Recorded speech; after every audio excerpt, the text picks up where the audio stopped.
Muy buenas noches, queridos amantes de la lectura. Bienvenidos a su programa de difusión literaria, Páginas sin fin. Hoy vamos a analizar a uno de los mejores escritores de la literatura universal. Hoy vamos a hablar de Fyodor Mikhailovich Dostoyevsky. Fue uno de los principales escritores de la literatura rusa y uno de los más importantes y trascendentes escritores, como lo estaba mencionando, de la literatura universal. Vamos a hablar sobre qué aborda su literatura. Él se especializó en mostrar en sus obras literarias temas como la psicología humana,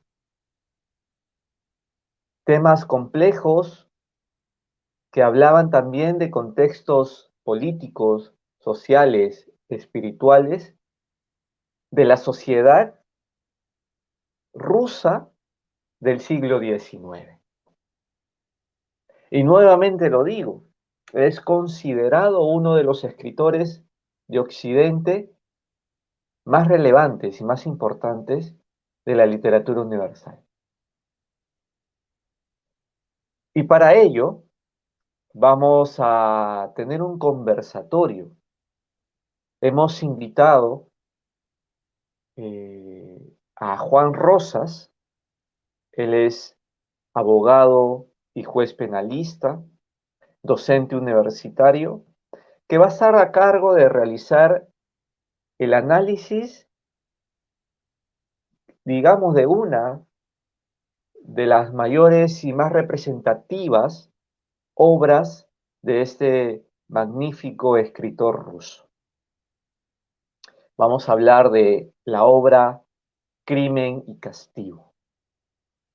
Antes de eso, les pido a cada uno de los que ya se están conectando a esta transmisión que puedan compartir en su perfil el programa de hoy.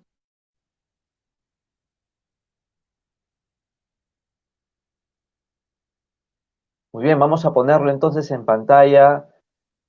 Aquí lo tenemos. Bienvenido, bienvenido Juan Antonio. Buenas Hola, Paul. noches. Buenas noches, ¿cómo está? Estábamos hablando y vamos a hablar hoy de uno de los mayores representantes de no solamente de la literatura rusa, ni tampoco de la literatura de Occidente, sino uno de los mayores representantes en sí de la literatura universal.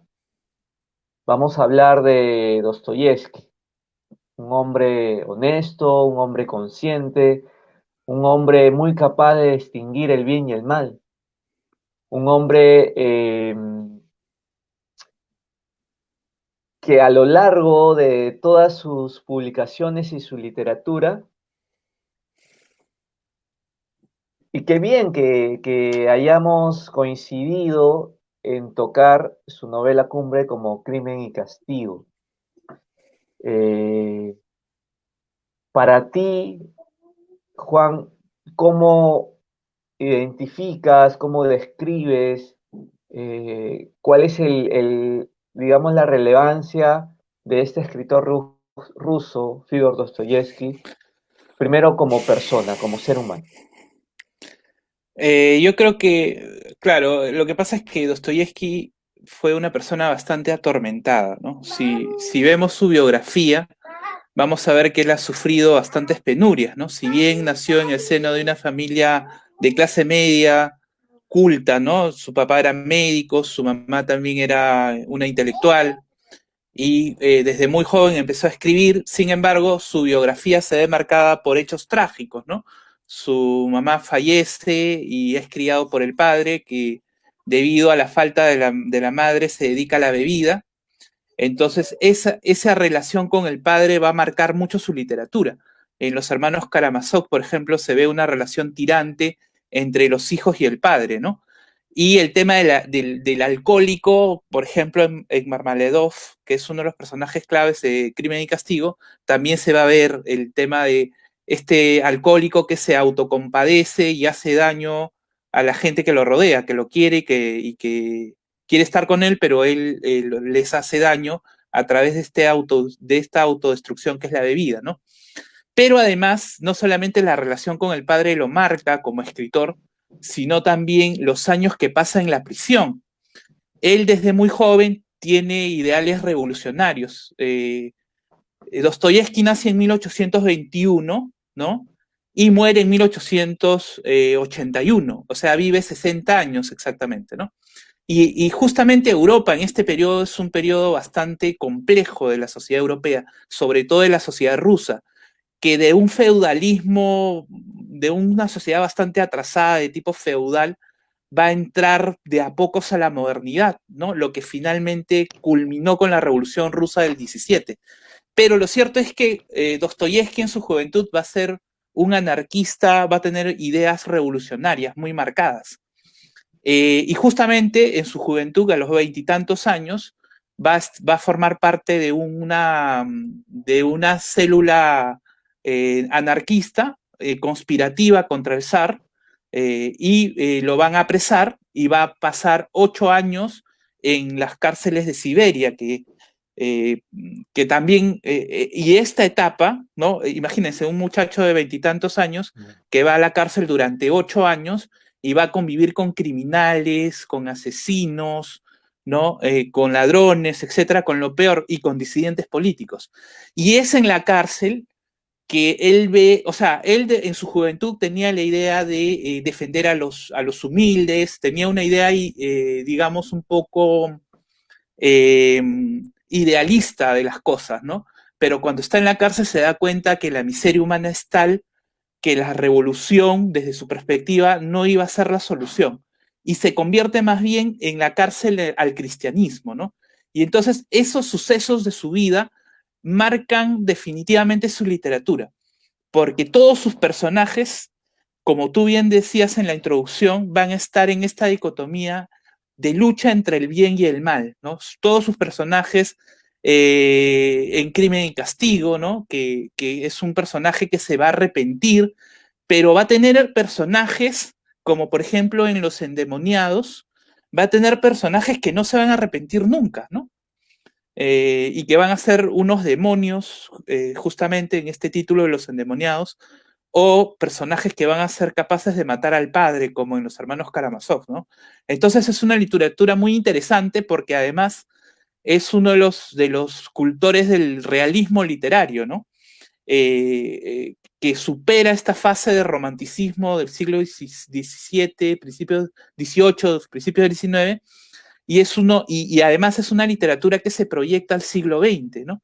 Porque ya todos los escritores, la mayoría de escritores del siglo XX, van a plantear los términos estéticos de Dostoyevsky, porque van a ser novelas más realistas, ¿no? También se encuentra acá una fuerte cuestión respecto al existencialismo, ¿no? A la lucha del hombre por la libertad. O sea, el hombre es libre y entonces, como ya no tiene las ataduras de Dios, va a querer hacer lo que quiera, ¿no? Pero justamente, y en Crimen y Castigo se ve esta dicotomía entre el bien y el mal, va a estar el arrepentimiento como una dualidad, ¿no? Yo puedo hacer lo que quiero, soy libre, pero está el arrepentimiento que me regresa a mi condición humana, ¿no? O sea, acá vemos la lucha de los seres humanos por tratar de encumbrarse como dioses, pero finalmente a través de las novelas de Dostoyevsky se ve que los seres humanos son seres humanos y que tienen que reconocer esa condición de seres humanos, ¿no? Y también cabe precisar que Dostoyevsky va a trabajar mucho los personajes, no tanto los paisajes como otros novelistas, sino los personajes, o sea, la psicología interna del personaje. Trabaja mucho, sea, y en eso se adelanta mucho a la ciencia, a la psicología, al psicoanálisis, ¿no? Y a la filosofía. Por ejemplo, él escribe Crimen y Castigo en 1866 y Nietzsche, que va a hablar del superhombre, que es la tesis fundamental de Crimen y Castigo, esta dicotomía entre el bien y el mal y la posibilidad de que los seres humanos cometan delitos sin castigo, ¿no? Sin remordimiento en realidad. Esta posibilidad recién la va a plantear Nietzsche en la década del 80, de 1880. Y luego Sigmund Freud también va a hablar de la psiquis humana. Entonces, Dostoyevsky no solamente es un genio literario, sino que es un genio porque se adelanta a estas discusiones del alma humana, ¿no? Estas controversias entre la dicotomía del bien y el mal y la posibilidad de que los seres humanos cometan delitos sin castigo, ¿no? Entonces, es un escritor sumamente importante, como bien dices, y su literatura, pues, inspira a todo el siglo XX, ¿no? Bueno, eso es más o menos lo que plantea Dostoyevsky, ¿no? Es un realismo, es un psicologismo, construye muy bien los personajes, explota la psicología de los personajes, las discusiones internas de los personajes es una delicia literaria, digamos, ¿no?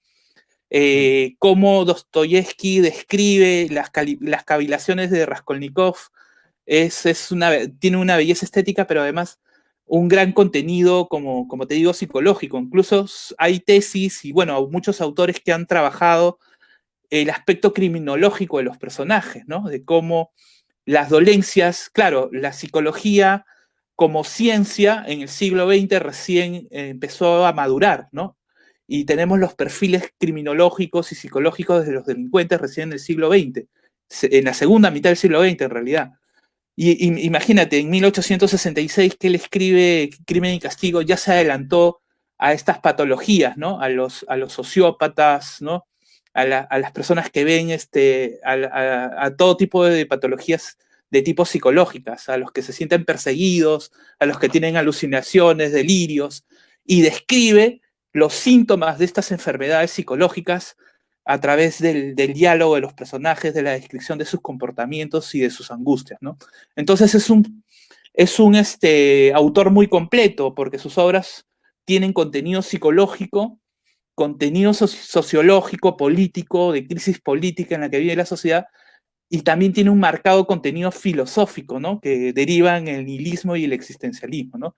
Que de repente podríamos conversar ya más adelante. Pero bueno, como introducción creo que ya hablé demasiado. No, no, está bien, está bien. Sí, ciertamente la literatura de Dostoyevsky abre las puertas no solamente a la filosofía, a la psicología, incluso a la misma historia y a la sociología, ¿no? Dostoyevsky resuma en todas sus obras humanismo por todas partes, ¿no? Y justamente a lo mejor por lo que mencionas, ¿no? Por cómo se dio su infancia, cómo se vio abruptamente su juventud, por las experiencias que ha vivido. Entonces, vemos cómo Dostoyevsky eh, es, es muy humanista, ¿no? Y lo refleja, ¿no? En sus obras, ¿no? Y bueno, sobre todo que curiosamente en una sociedad donde cada vez se tiende más a masificar los pensamientos, a, a unificar criterios, a quitarle la real importancia al individuo, ¿no? Entonces, es muy relevante y muy interesante cómo, eh, digamos, esta vida dura inicial en Dostoyevsky, de una u otra forma, desarrolla o ayuda a potenciar esta visión que él tenía con respecto a la vida, ¿no? Y con respecto a todo este rico análisis que desarrolla no solamente a nivel filosófico, psicológico, sino también a nivel sociológico, ¿no?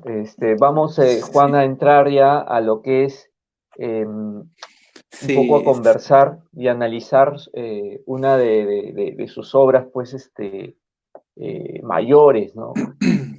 Como es Crimen y Castigo. ¿De qué trata Crimen y Castigo? Crimen y castigo es varias cosas, ¿no? es una novela policíaca, es una novela filosófica, es un ensayo político, es un ensayo filosófico, es varias cosas a la vez, ¿no? Fundamentalmente, o sea, desde el primer capítulo ya te dicen qué pasa, ¿no? O sea, es un estudiante, Raskolnikov, pobre, ¿no? Que vive en un... Primero que es un migrante, ¿no? Que su familia vive en una provincia, ¿no?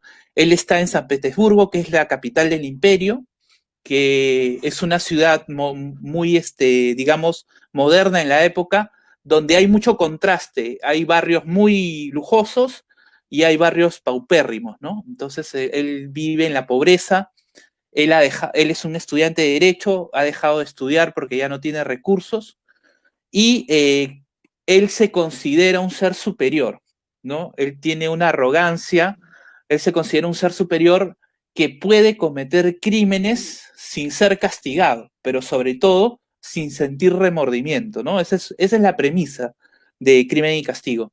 Y desde la primera, digamos, desde la primera parte de la novela, Raskolnikov ya va cavilando cómo matar a una vieja usurera, que es Aliana Ivanova, ¿no? Lo que pasa es que Raskolnikov necesita, digamos, recursos porque efectivamente es una persona que está empobrecida y usualmente recurre a esta vieja usurera para vender las pocas cosas que le quedan de valor. Sin embargo, esta usurera pues explota a las personas porque digamos que da precios, el intercambio es bastante desfavorable para las personas necesitadas, ¿no? Entonces él dice, si yo mato a esta vieja usurera, que es un parásito para la sociedad, le voy a hacer un bien a la sociedad, ¿no? Entonces, Raskolnikov efectivamente luego de cavilar durante varios días y de autoencerrarse en sí mismo, porque vive solo, vive aislado, incluso empieza a aislarse de la realidad en cierto sentido, mata a la usurera, pero no solamente mata a la usurera, sino que en ese momento también está la hermana de la usurera, que digamos que era una persona que es descrita como una persona buena, ¿no? Una persona buena. Entonces tiene que matar a las dos personas. Y luego empieza el problema de la culpa, ¿no? Él empieza a sentir culpa por lo que ha hecho y ahí empiezan a interactuar con otros personajes como es el ebrio Marmaledov, ¿no? Como decíamos, y su hija Sonia. Y aquí Sonia tiene, la hija del borracho, tiene una simbología interesante también, porque es una persona que tiene 18 años y que es obligada a ejercer la prostitución justamente para mantener a su familia. Raskolnikov se enamora de Sonia y poco a poco se va, o sea, hay una combinación de angustia, de sentir que ha cometido un crimen horrendo, que siente culpabilidad, ¿no? El acercamiento con Sonia, se enamora de Sonia y finalmente Sonia lo ayuda a confesar su crimen, ¿no? Se suscitan una serie de percances en el transcurso de la novela, ¿no? Por ejemplo, hay un juez que es Petrovich, que empieza a investigar el crimen. Raskolnikov, después del asesinato, se lleva las joyas que vendía esta usurera, las esconde, las entierra en el patio de una casa, ¿no? Al principio piensa que no lo van a descubrir, él piensa que ha hecho el crimen perfecto, pero luego empiezan a darse las manifestaciones de culpa, ¿no? De remordimiento y justamente luego de enamorarse de Sonia, Sonia lo ayuda a finalmente confesar su crimen y va a ser condenado a una suerte de redención, ¿no? Porque confiesa su crimen, entiende que no es un ser superior, ¿no? Y va a ser condenado a 8 años justamente a una prisión en Siberia. Lo más interesante de esto es que Sonia lo acompaña a la prisión y está con él y lo apoya y luego de salir de la prisión, digamos que es una suerte final feliz, ¿no? Porque es una suerte de redención que ha tenido Raskolnikov, ¿no? Pero la premisa fundamental de la novela es la pregunta de, entre otros problemas múltiples que hay en la novela, digamos que la más importante es si Raskolnikov decía que él era un ser superior, decía, justamente él había, antes del asesinato de la vieja usurera, él había escrito un artículo en un periódico de la ciudad donde decía que habían dos tipos de seres humanos, los extraordinarios y los ordinarios, y que los extraordinarios estaban por encima de la ley, no solo de la ley humana, digamos, sino de la ley natural, que podían asesinar personas como Napoleón, que hizo una guerra terrible, cuya guerra costó múltiples vidas, pero son seres que ayudan a la evolución de la sociedad y que son seres que más bien eliminan a los parásitos de la sociedad, como era esta usurera, ¿no? Y él se sentía que era un ser superior. Entonces él mata a la vieja usurera con el pretexto de hacerle un bien a la sociedad, pero como también una suerte de experimento, ¿no? De experimentar que él era superior a los demás y que podía cometer un crimen sin remordimiento, un crimen sin castigo. Entonces, en principio, comete un crimen, entre comillas, perfecto porque no hay testigos, no hay evidencias que lo vinculen con el crimen, porque a esta vieja usurera la odiaba, creo que media ciudad, entonces no habían evidencias concretas de que él era el criminal, pero, y entonces él se siente un ser superior, ¿no? Por haber podido matar sin remordimiento. Pero justamente ahí viene su humanidad y se choca con su condición humana. Y se da cuenta a lo largo de la novela que efectivamente no es un ser superior, que no es un Napoleón, entre comillas, ¿no? No es un superhombre a lo Nietzsche, sino que es un ser humano que trata de aceptar esta condición humana y que se arrepiente de lo que ha cometido, del crimen que ha cometido. Y justamente, luego de cometer este crimen, va a entrar en una serie de delirios y de sintomatologías físicas que finalmente lo llevan al borde de la locura hasta que finalmente se libera y confiesa el crimen, ¿no? Ese es más o menos el argumento de lo que va Crimen y Castigo.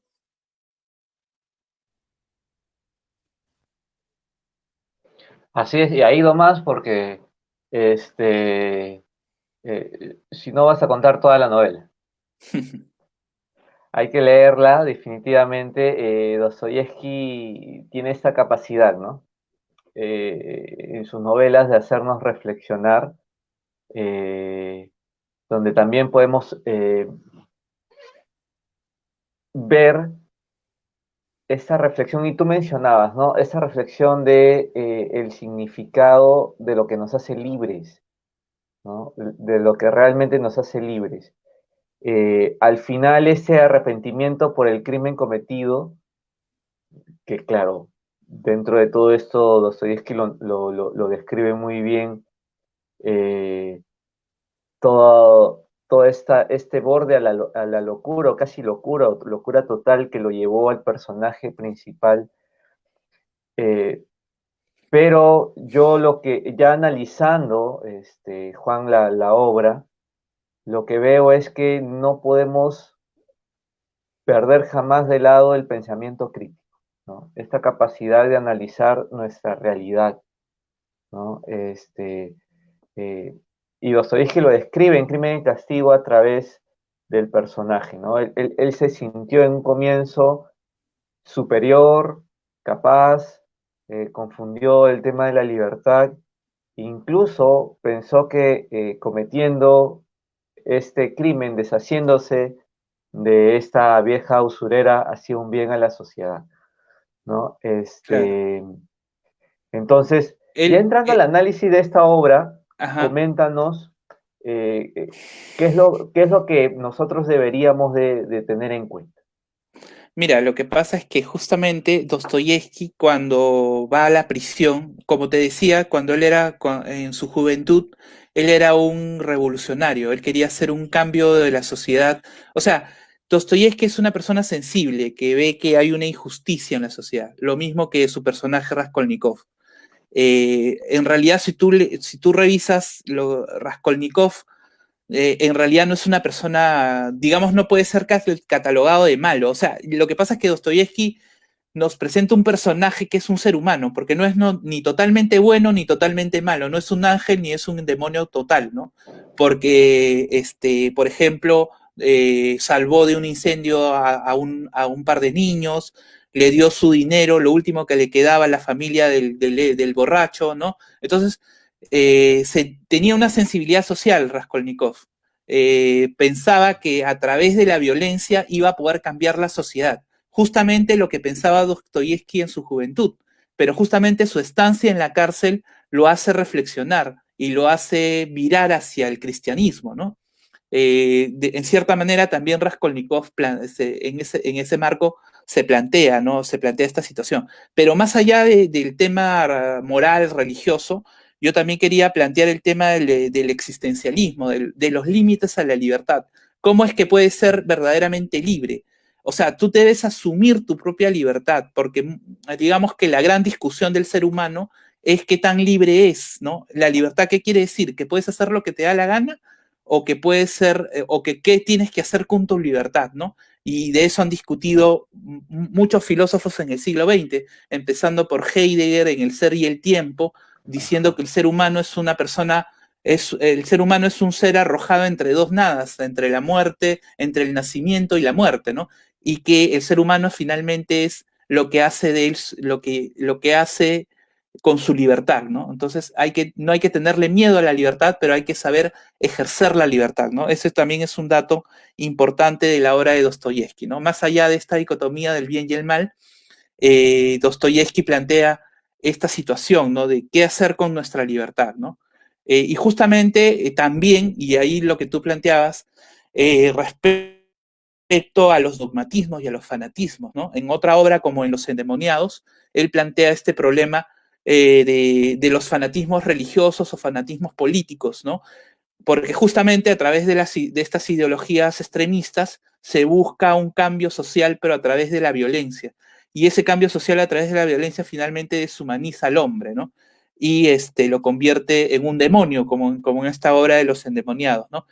Y Dostoyevsky va a plantear esa preocupación y va a describir en sus obras, no solo en Crimen y Castigo, sino sobre todo en Los Endemoniados, cómo era la realidad de la sociedad rusa que finalmente derivó en la Revolución Rusa del 17, ¿no? Entonces, históricamente y sociológicamente también sus obras tienen una importante riqueza, ¿no?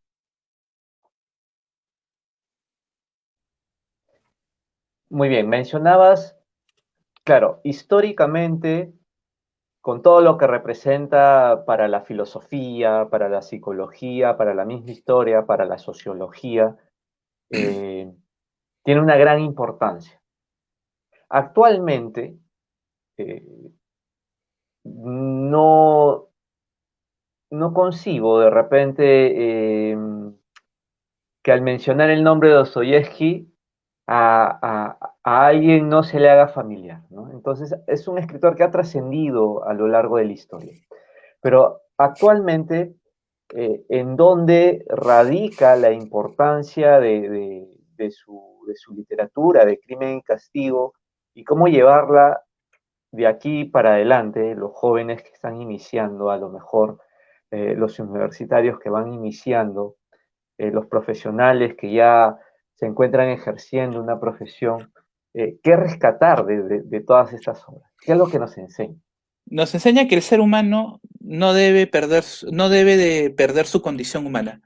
O sea, no, ninguna ideología, ninguna religión puede hacernos perder nuestra condición humana. O sea, de respetar, digamos, las leyes naturales, ¿no? Como la vida de otra persona. O sea, ninguna ideología, ninguna religión, ninguna ideología nos puede llevar a estas soluciones extremistas, ¿no?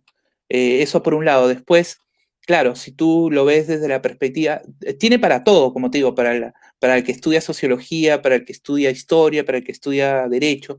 En el caso del derecho, que bueno, es mi campo de especialización, yo soy, como tú bien planteabas al principio, abogado.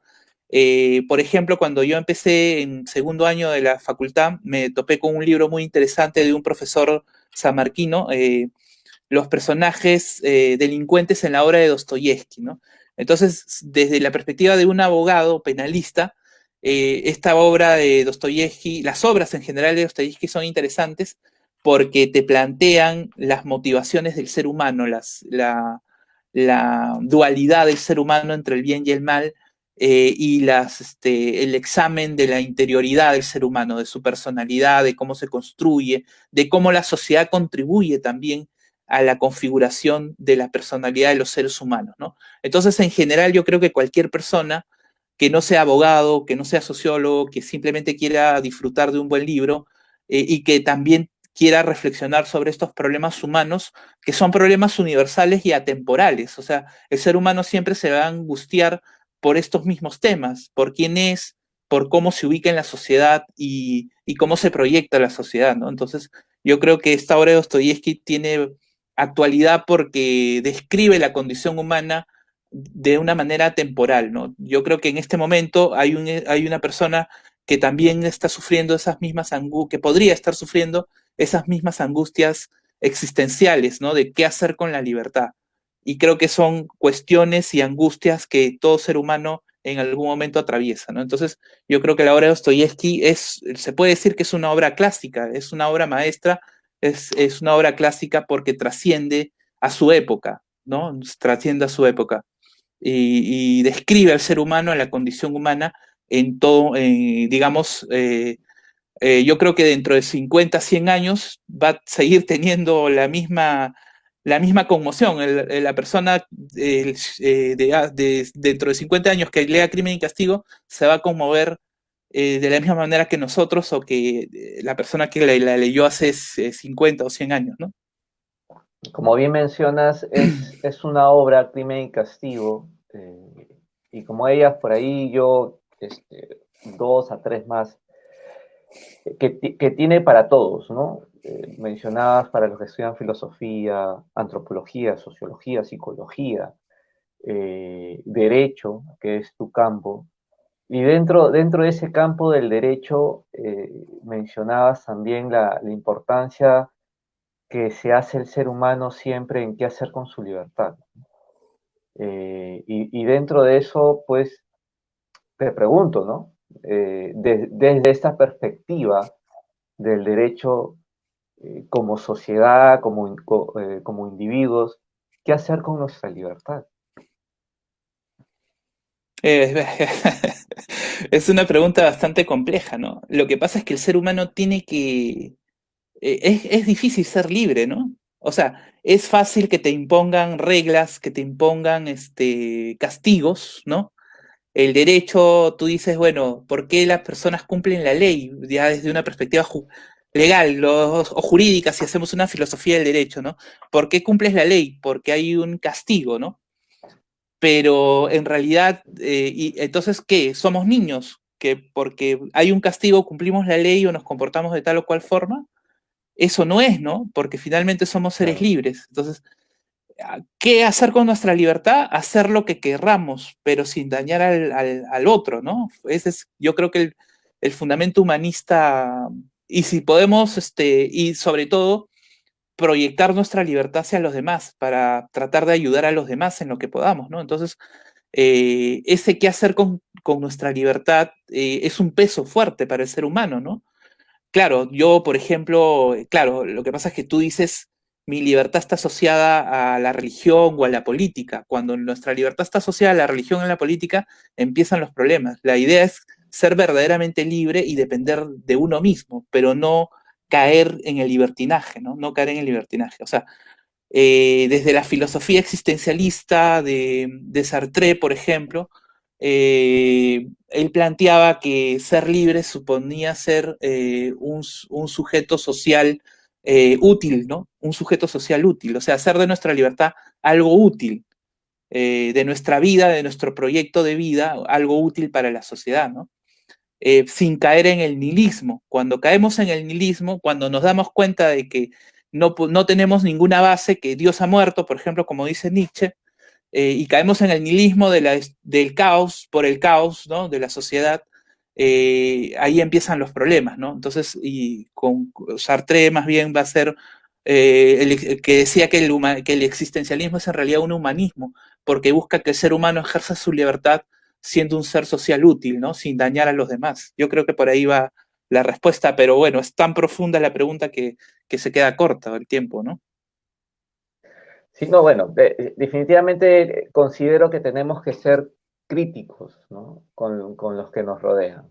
Eh, este, con si eres joven o si estás dentro de alguna profesión específica, ser muy crítico, ¿no? Con las personas que nos rodean, con el entorno, con las cosas que nos mandan a hacer, ¿no? Exigir y también ser exigentes con nosotros mismos, ¿no? Claro. Nunca, creo yo que nunca debemos de conformarnos con nada y sentir con todos los sentidos en sí que nos ha dotado la naturaleza, ¿no? Y Hace, disfrutar de la vida también, ¿no? Disfrutar de la vida, que es un regalo que la vida nos ha, o sea, la vida es el regalo más importante que tenemos, ¿no? O sea, y el ejercicio de nuestra libertad sin dañar al otro, ¿no? Yo creo que esos dos pilares que nos enseña la filosofía existencialista deben ser el derrotero de nuestras vidas, ¿no?